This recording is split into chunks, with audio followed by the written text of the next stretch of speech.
Nationalist painters and art movements. Various movements in the field of the art of painting were started in the 19th and the early 20th century in India by various individuals, art schools and art groups. A brief description about them would be quite interesting and informative. Raja Ravi Verma. Raja Ravi Verma of Travancore was the pioneer in the art of painting. He was conversant not only with painting but with sculpture also. He tried to combine European naturalism with Indian myths and legends. His paintings were connected with Indian epics and Sanskrit literature. He painted on canvas scene after scene from the Ramayana and the Mahabharata to inspire people in the greatness of ancient Indian culture. The Bengal School of Art. Abanindranath Tagore, the nephew of Rabindranath Tagore, Kumaraswamy and Jamini Roy, played an important role in the development of the Bengal School of Art. The painters belonging to this school selected themes from Indian mythology, the epics and classical literature. They painted small-size paintings in watercolors. Abanindranath used Japanese technique of watercolor wash paintings. Nandalal Bose was in favor of folk art. He produced posters for decoration also.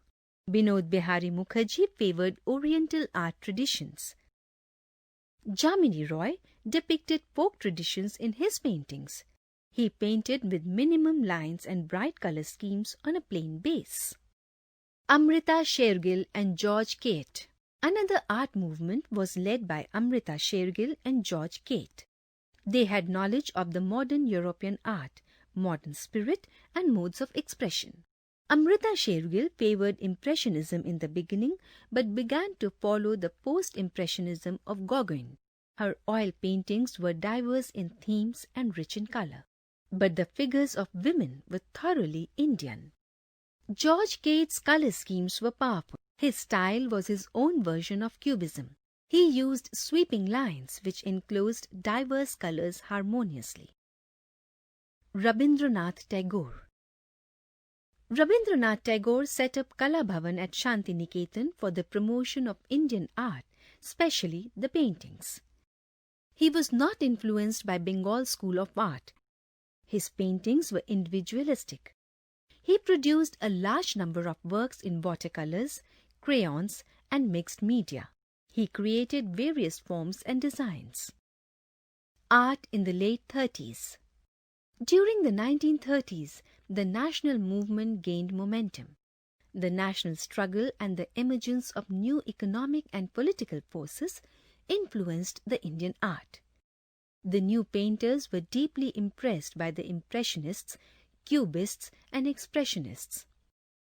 Paritosh Sen, Nirod Majumdar and Pradosh Das Gupta were the pioneers of this group of artists. They interpreted European techniques with Indian sensibilities. Progressive Artists Group of Bombay. Francis Newton Sousa was the leading artist of this school. He did not favor old norms and conventions. He produced paintings in the expressionist colors and style. K. H. Ara's paintings of flowers, women and landscapes were famous for their color and vitality. S. K. Bakre, the sculptor, H. A. Gade, painter, and M. F. Hussain, a signboard painter, were other famous artists of this group. Baroda University School of Art.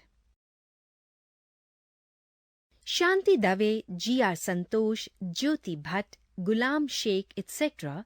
were the well-known students of this school. Each student has his own way of paintings, but the works of each carried the stamp of modernity. The Madras School of Art. This school of art flourished under the guidance of D. R. Chaudhary and K. C. S. Panikkar during the post-independence period. The other notable artists included K. G. Subramaniam, Satish Gujral, Ram Kumar, etc. The modernist trends in Indian art have been given recognition and patronage by critics, individuals, government, etc. The National Gallery of Modern Art contains a large number of collections of modern art. The Lalit Kala Academy has published monographs on contemporary artists.